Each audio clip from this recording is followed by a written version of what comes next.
Mateo 28:18-20. Lumapit si Jesus at sinabi sa kanila, "Ang lahat ng otoridad sa langit at sa ibabaw ng lupa ay ibinigay na sa akin.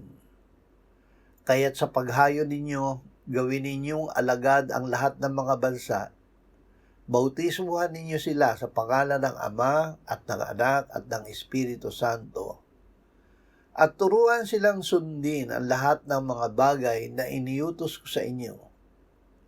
At narito ako'y kasama ninyong palagi hanggang sa katapusan ng panahon." Ang dakilang utos.